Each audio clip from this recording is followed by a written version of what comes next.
Hi guys, this is another episode of Leisure Podcast, keeping your real estate journey in check. And my name is Omo Shalewa, but today, I have this gorgeous guest, a social media guru, and boss lady. Don't let me introduce her. Let her speak herself.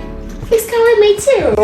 You're making my hair swell. No. I don't want it to swell too much. Okay. That's why I just have to purse. Okay.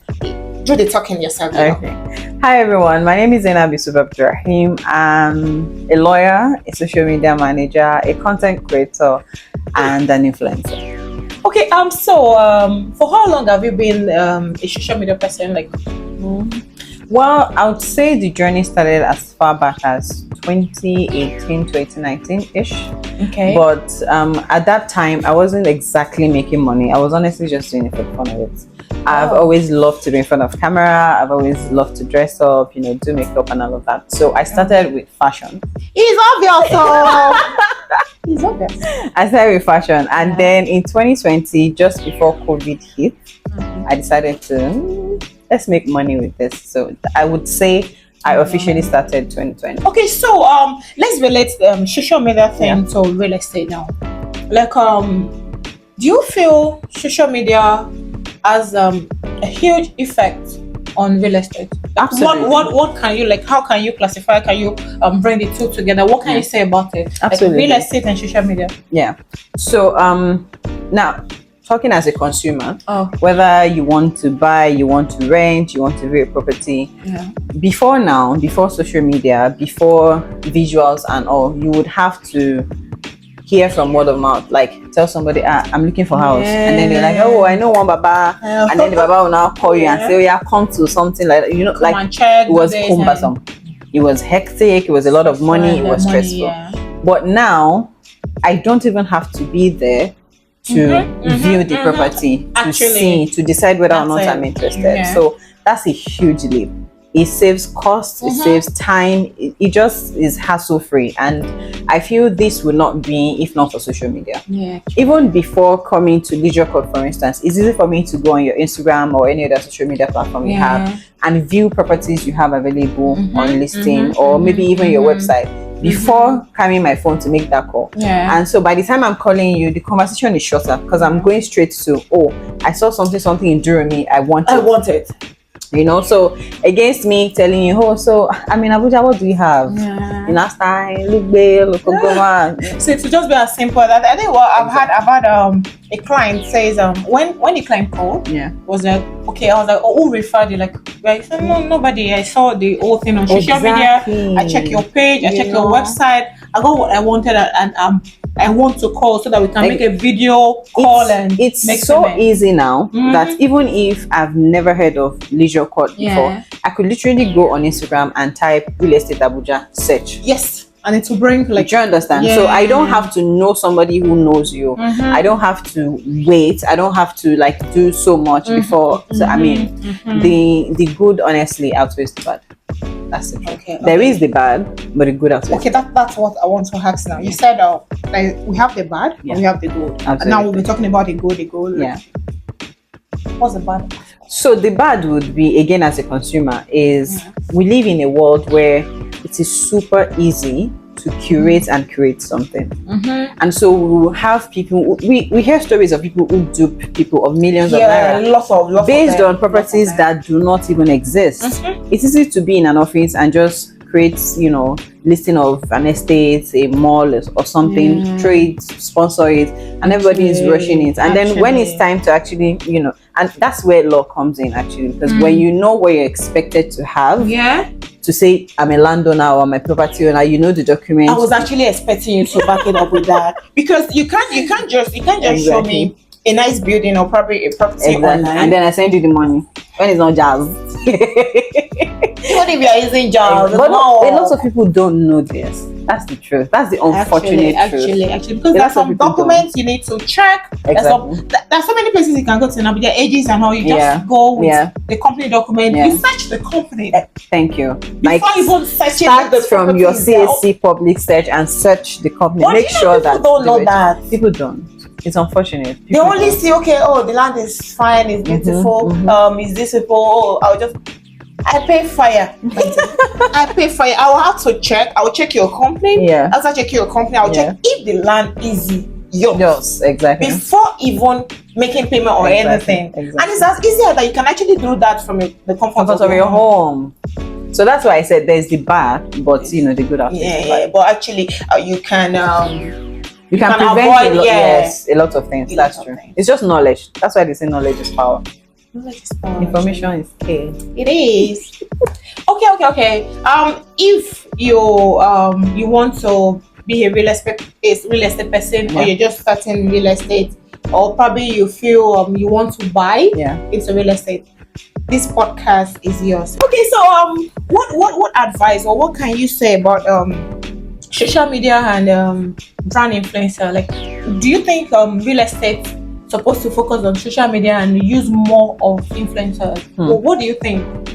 So of course I'm an influencer, so I'm going to talk on our behalf. No, wait. No. I'm being objective. I'm being very objective. So here's where I come in, or here's how I say it. As a real estate firm, there's only so much you can do. So the beauty of using influencer marketing is it's not just about the person in terms of the face. It's about what they stand for. So when you contact an influencer, you are not just paying them because, she has 5 million people follow. No, she has 5 million people who trust her and who will take her word for it. So it's an influencer selling their own value, their integrity to say, I stand for this real estate. So why do real estate firms need influencers? Because it gives you credibility. It's easy for anybody to build an Instagram page from scratch or buy followers or just have. But when I can link your brand with certain faces, it gives me that peace of mind that these people are genuine. You will not come on my page, for instance, and see a brand that I have not worked with or that I have not patronized. It's impossible. So if real estate firms rather would look into it from, you are keen into people's audiences, you are building your credibility, you are putting your brand out there for visibility and exposure. And I tell you, influencer marketing is 10 over 10. The only clause is be sure that the influencer you want to engage actually has your audience. That's it. The influencers you want to engage actually have your audience. It will not make sense for a real estate firm in Nigeria to contact an influencer based in UK or Canada. Do you understand? I get it. And you cannot have listings just in Abuja and Lagos. And you're contacting influencer that is in Enugu. It cannot work. It's not jail. Enugu. You get it. So like I was saying, it's in my work to have an influencer based in Lagos, for instance, do something for a brand in Abuja, because so on the back end, Lagos and Abuja, like I said, you have to know who their audience is. So take for instance, I have audience in about 4 states in Nigeria. I think last I checked, Lagos, Abuja, I think Ilorin, and maybe Ibadan. So everybody have. If you check your Instagram now and go through your insights, you will see where a lot of your audience is based. So it doesn't necessarily have to be where you are. That would work. But if I am based, say, in Core North, and then you are bringing me to Ibadan or Shogbo to come and advertise, you cannot sell. It's not a cause. No, if you want to advertise coaching, wisdom. That will not kill me. That one can't work. That so it has the advantage and the disadvantage. It's just knowing the influencer you want to use and knowing the audience that they have. So most times when a brand comes to you, they ask us as an influencer, like, can we see your insights? Can we see, where your locations are based and all of that? So, it allows them make it allows them make an informed decision. Oh, so there was a time this guy Davido, David. Yeah. Like he did I can't say, is it Harvard? Like not really an Harvard. Like I think he's a friend to the owner of the company.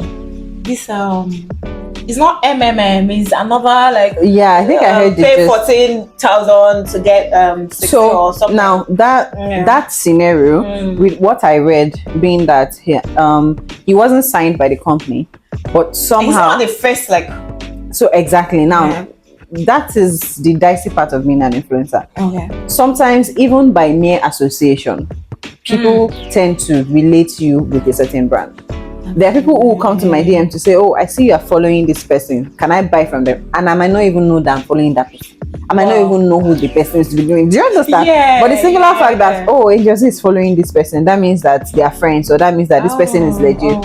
So again, this is the part where, I mean, if the person is a cool, nice person, it builds credibility just by association. Not even now actually paying them to talk about it, but you know, Leisure Court office today. Oh, I'm on Leisure Court land tomorrow. Oh, it's subtle, but the message is being passed. It's true, actually. I think I've ordered something online because of an actress before. Exactly. No, I think she's just an actress. Like, I've ordered something because of her, because I saw her on the page. So I assume like probably she has a relationship with them. So although they didn't disappoint me actually, but sorry. but I ordered because of her. Yeah. So you see why real estate firms need influencers. So now the whole thing is real estate needs influencer. Yes, absolutely. And real estate has to go more on social media. Yes, like it's not bad. Because we don't have enough information, to be honest. Especially in the Nigerian market, we don't have sufficient information about real estate online yet. And I think we need to do better. Actually, and that's why when you tell people about real estate, the only thing that comes to their head, oh, real estate is scam. Real estate is scam. No, calm down. There's some things you need to do to be sure that it's not all real estate. So another thing that I would say comes to everyone's mind when you see real estate is, you have to have 1 billion money before you can think real estate. Like people, and again, it's because this information may be out there, but is not as much. It's not so much. So if, for instance, I rent a space here in Abuja, I would just naturally think there's nothing concerning real estate because I don't have property yet. What do you understand? But people do not understand that there are different aspects of real estate. So this is one of the reasons why I decided to come on here. I like programs like this where so you can know. Thank you very much. All right, it's so nice having you. Now we've come to the end of this episode. Don't forget to join us on the next episode. Don't forget to like, share, and comment. Thank you so much. I love you guys. Bye.